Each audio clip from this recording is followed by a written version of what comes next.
This is Harry Judd for Boxing Social. I'm delighted to be joined by Frazer Clarke here in Manchester once again. You know, how are we, Frazer? I'm all good, mate. All good. Love this city. Love being here. Love it. Love being on a big fight card in Manchester. Can't complain.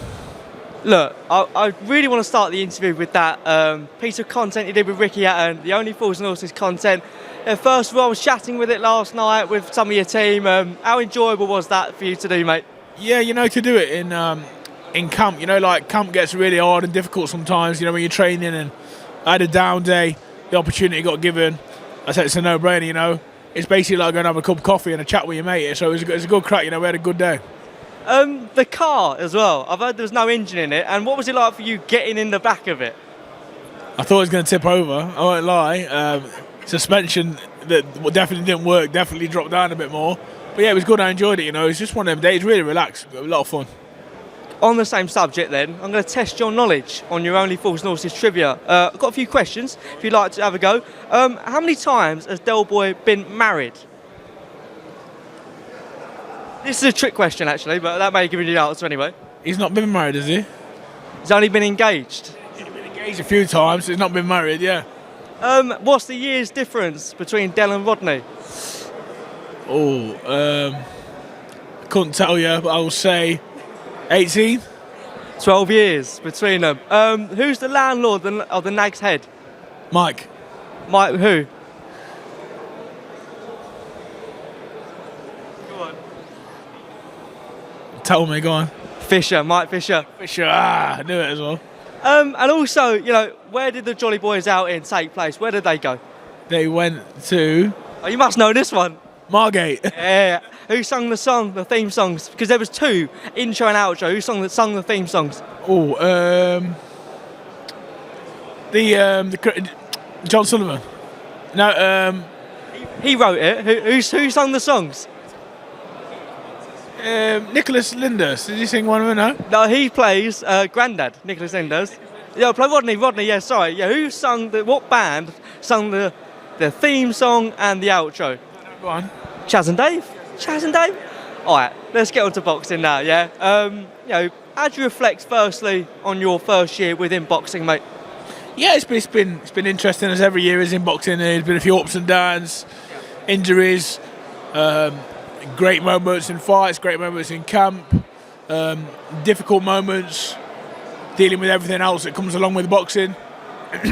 But yes, I'll take it 3-0 so far, 4-0 after the weekend. I'll take that as a success.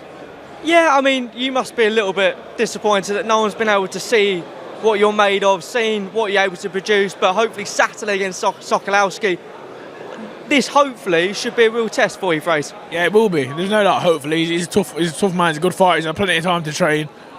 He'll be up for it, I'm up for it. It'll make for good viewing, I'm sure of it. As a heavyweight, you know, has it been difficult? Is it more difficult nowadays to get those durable journeymen to help you build your experience and your career, Frazer?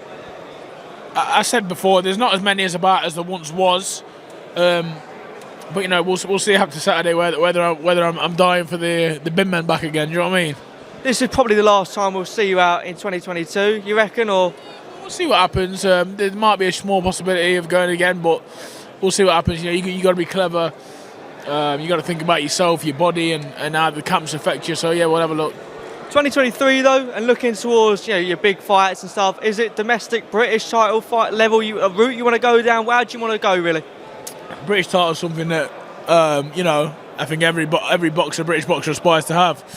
But we'll see where it goes. You know, it's a funny old world, this professional boxing. You don't know what's around the corner. And the way that things are changing, I could end up fighting Jake Paul. Anything can happen, couldn't it? Do you know what I mean? So it's a funny old landscape at the minute. I leave it to management, and I'll see what they got planned for me. But traditional route for me personally. I think that's definitely, and especially with Dalton Smith on the card as well. I think that's a great fight for this weekend as well. But you mentioned Jake Paul there. I've got to ask, is that a possibility fighting him? No, I'm taking the piss. You know, fair play to him. Let him do what he's doing. You know what I mean? You mentioned British title. I saw on another YouTube channel that you've been helping to spar Fabio Wardley for Nathan Gorman. Just talk to me a little bit about that and how you see that fight going, mate. A really good fight, competitive. It's no secret, you know, in heavyweight division it's difficult to get rounds, well, the rounds you need. it seemed like a no-brainer. Good people down the gym, you know. Went down there, Ben Davidson, Barry Smith, invited me down. We had a little conversation between us. No worries, I get the rounds in. You know, we could possibly fight one day, who knows? But it's smart stuff. Smart people work with smart people. It's good to work with people, you know. It's only sparring, practice, learning, good rounds, competitive. It's good stuff. Yeah, and on to Fabio as well. Again, just a lovely person in himself, really. So it must have been enjoyable for you, and having that good level of sparring is certainly good for your career as well, Fraser. Good vibes. I've got a lot of respect for Fabio. Wish him all the best with the fight. Difficult fight against Nathan. I really do believe it's difficult. But good fight, and you know, good people to be around. You said it's a funny old game, heavyweight division. We're getting Fury Chisora 3. What is your first initial reactions? A lot against this fight, but what are your thoughts, Fraser? There's a lot against it, but like I say, we're in boxing now. Floyd Mayweather's fighting fucking Deji on the weekend, whatever it is.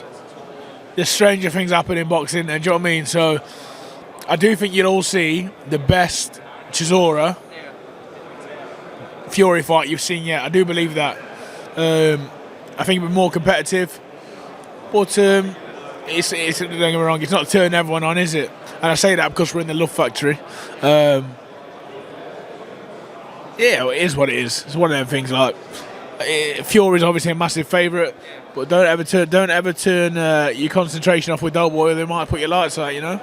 Yeah, again, I'm one that's been vocal. That's not really against the fight happening, to be honest. I mean, if the Usyk fight is happening in 2023, okay, I can take this one. It's just if we don't get those big fights in 2023 and we just get, you know, your Chisora fights over and over for Tyson. But you mentioned the Floyd Mayweather and Deji fight. What do you make of this celebrity boxing world? And yeah, they're not only now boxing each other, they're sort of merging between professionals and celebrities. Yeah, you know, listen, we're in 2022. The world's changing all the time.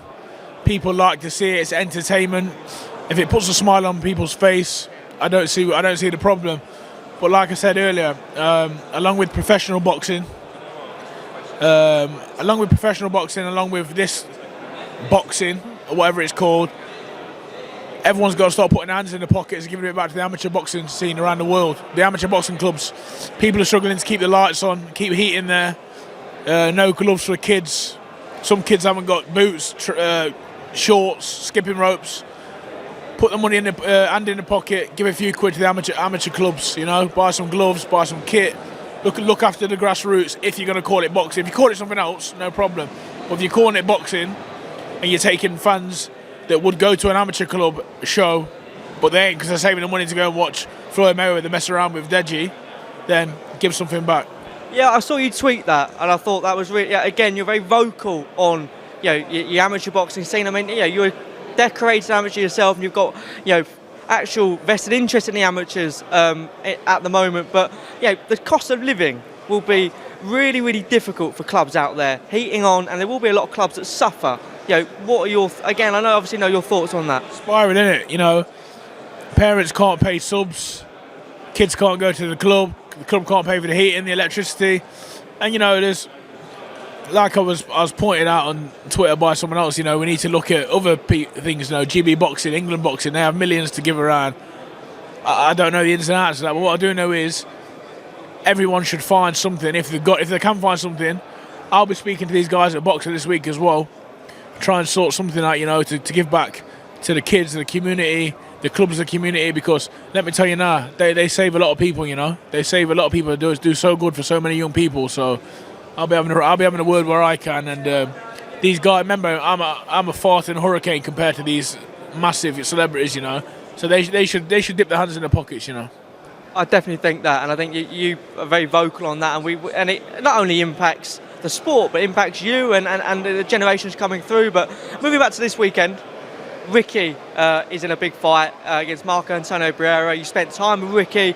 Let me just look at your thoughts on that one. I cannot find any fault in that fight. I'm looking forward to it, Fraser. Listen, I feel like in terms of exhibition, it is a proper exhibition. They're two friends. They're gonna open spar as such. But the fight's inside of them. Do you know what I mean? They've been fighting. They're both legends, unbelievable legends, in fact, for their own different reasons. But they're both phenomenal fighters. And the best thing about them two guys, they're nice people. So I think it'd be a feel-good factor to the night. and seeing them two, you know, I hope it goes well. No one gets hurt. Boxing, it can happen, but wish them both the best. And I've got a lot of respect, and you know, I look up to both of them. Someone that was quite vocal on Friday, Mayweather, mentioned he wanted to fight in the UK next year. I asked Ricky. Ricky said, look, let's see how Saturday goes. If Saturday's okay and everyone enjoys themselves, then we'll look at that being a possibility. Mayweather-Ricky rematch. Your thoughts, Frazer? I mean, it'd be a bit mad, wouldn't it? It'd be a bit mad. It would be a bit mad, but get Mayweather over in his United shirt again. Me and him will go for a coffee. You know. But yeah, no, you know, if Ricky wants to do it and it makes him happy, 100% do it. You gotta be careful with that Mayweather because he's still in good shape and he's a spiteful bastard. You know, you probably try and stick it on Rick. Do you know what I mean? I'd have to jump in and do a bit. You know what I mean? I'd have to jump in and end up me and the bouncers rolling around and all that. It wouldn't be a good look. You know? You and Ludabella rolling on the floor. Me and Big Lou got him in headlock. I've got the other big mushrooms around Mayweather coming and jabbing him off, booting the other one away. It'd be a nightmare.